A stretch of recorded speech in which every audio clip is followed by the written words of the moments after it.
ফেসটাকে তিনটে পদ্ধতিতে ভাগ করতে পারি, একটা আপার ফেস, একটা মিডল ফেস, একটা লোয়ার ফেস।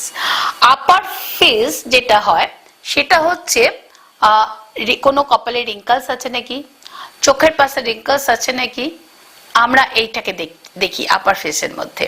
তো আপার ফেসটা যদি আমাকে টাইট করতে হয় তাহলে আমাকে লাইনগুলোকে টাইট করতে হবে। আমরা যদি মিডল ফেসটাকে ধরি তাহলে আমরা বলি রেখা, মানে এই নাকের পাশ দিয়ে একটা ফোল্ড, মানে গালটা এরকম ঝুলে যাচ্ছে, ফোল্ড মানে যেটা বলি রেখা বলে, আমরা কিন্তু এই ফোল্ডটাকেও ঠিক করতে পারি এবং এই গালটা টান টান করতে পারি।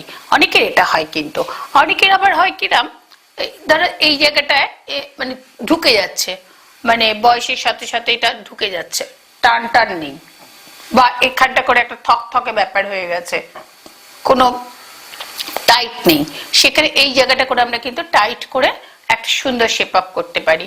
তাহলে আমাদের মেইন যেটা আমি বলি সবসময়, যে আমরা নিজেরা অ্যাট্রাকটিভ করতে পারি, নিজেকে আরো লুকিং মানে ফাইন করতে পারি।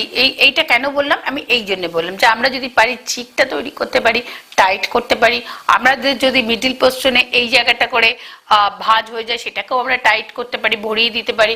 আর লাস্ট আমরা লোয়ার ফেসে মানে এই জায়গাটা কারেকশন করতে পারি। এই জায়গাটা কিভাবে কারেকশন করতে পারি, এই জায়গাটা এইখানটা করে অনেকের একটু ঢুকে যায়, এখানটা ভরাতে পারি, এইখানটা করে অনেকের একটু বেড়ে যায়, এখানটা ঢুকিয়ে দিতে পারি, বা কারোর ডাবল চিন দেখা যাচ্ছে এইটাকে কারেকশন করতে পারি, টাইট করতে পারি, বা অনেকের এই জায়গাটা ঝুলছে, থলথল করছে, গলাটা থলথল করছে, সেই জায়গায় এটাকে আমরা টাইট করতে পারি।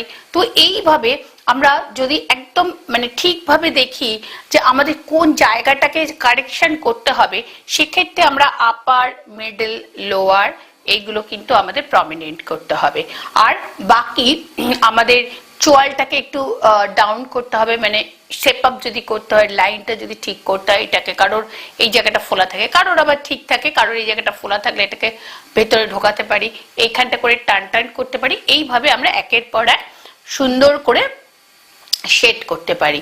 তাহলে এইটা হচ্ছে যেমন মাটি দিয়ে একটা মূর্তি গড়ার মতন, তো এটাও একজন বিশেষজ্ঞদের হাতটাকে ঠিক হবে, মানে এইটা হচ্ছে একটা আর্ট যে যত সুন্দর হবে তত সুন্দর ফেসটা লাগতে পারে।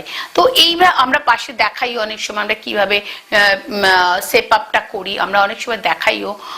এইবারে আমরা মেনটেনটা কিভাবে করব, মেনটেন আমরা বলে দিই, আমরা একটা অ্যান্টি এজিং সিরাম ইউজ করতে বলি, যাদের আমরা অ্যান্টি এজিং ট্রিটমেন্ট করি। আমাদের অ্যান্টি এজিং সিরাম আছে, আমাদের টিভি আমরা দেখাচ্ছিও।